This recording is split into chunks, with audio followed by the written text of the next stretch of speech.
फुर्सत ने सोचा कि वह 2 मछलियां पकड़कर रुचि के लिए खाना बनाएगा, लेकिन जब उसने बर्फ के नीचे देखा तो पाया कि सारी मछलियां तेजी से भाग रही थीं।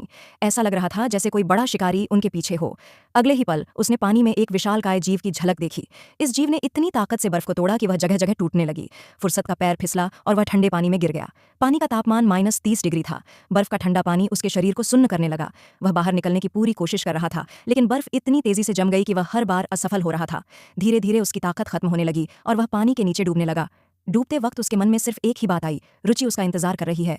यह ख्याल उसकी आखिरी उम्मीद बन गया। उसने अपनी सारी ताकत जुटाई और पेंगुइनों के झुंड का पीछा करते हुए पानी की सतह पर कूदने की कोशिश की। आखिरकार उसने बर्फ की सतह को तोड़ते हुए बाहर आने में कामयाबी हासिल की, लेकिन बाहर की सर्द हवा ने उसके शरीर को बर्फ जैसा ठंडा कर दिया था। उसका शरीर सुन्न हो चुका था, उसके बाल बर्फ में तब्दील हो गए थे। फिर भी रुचि तक पहुंचने की उम्मीद ने उसे हिलने पर मजबूर किया। वह बर्फीली जमीन पर रेंगते हुए घर की ओर बढ़ा। जब वह घर पहुंचा तो उसकी हालत बेहद खराब थी। रुचि ने उसे इस हालत में देखा तो बिना सोचे समझे अपने कपड़े उतार दिए और अपने शरीर की गर्मी से उसे बचाने की कोशिश की। अगले दिन जब फुर्सत की आंखें खुलीं तो उसने खुद को गर्म झोपड़ी में पाया। रुचि उसके पास बैठी थी, गहरी नींद में।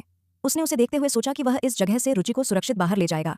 कुछ दिनों बाद फुर्सत ने बर्फ में एक चमकदार वस्तु पाई। वह इसे लेकर रुचि के पास पहुंचा और उसे दिखाया, लेकिन रुचि ने इसे देखकर चिंता जाहिर की। उसने कहा, यह इंसानी चीज है, इसका मतलब है कि यहाँ कोई और भी है। ये सुनते ही दोनों को लगा कि दक्षिणी ध्रुव के स्टेशन से वे बहुत दूर नहीं हैं, लेकिन समय उनके खिलाफ था। लंबे समय से पोषण की कमी की वजह से रुचि को स्कर्वी हो गया था। उसने महसूस किया कि अब उसका बचना मुश्किल है। रुचि ने फुर्सत को समझाया कि उसके पास अब सीमित संसाधन बचे हैं, जो सिर्फ एक व्यक्ति के लिए पर्याप्त हैं। उसने फुर्सत से कहा कि वह अकेले स्टेशन तक जाए और मदद लेकर लौटे। फुर्सत उसे छोड़ने के लिए तैयार नहीं था। उसने रुचि से शादी का प्रस्ताव रखा, लेकिन रुचि ने इसे ठुकरा दिया।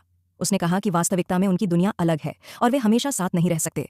रुचि के मना करने के बावजूद फुर्सत ने अपनी पूरी ताकत जुटाई और आखिरी बार मदद लेने के लिए स्टेशन की ओर निकल पड़ा। वह -40 डिग्री तापमान में तेज बर्फीले तूफान के बीच भी चलता रहा। कई बार वह गिरा, लेकिन हर बार रुचि के शब्द उसे उठने की ताकत देते रहे। अंततः तूफान थमने के बाद वह दक्षिणी ध्रुव के स्टेशन पहुंच गया। उसने अपने आखिरी दम पर इमरजेंसी फ्लेयर जलाया। जल्द ही बचाव दल वहां पहुंचा, लेकिन फुर्सत अब बेहोश हो चुका था। उसके दिल में सिर्फ एक ही ख्याल था, क्या वह रुचि को बचाने वापस जा पाएगा।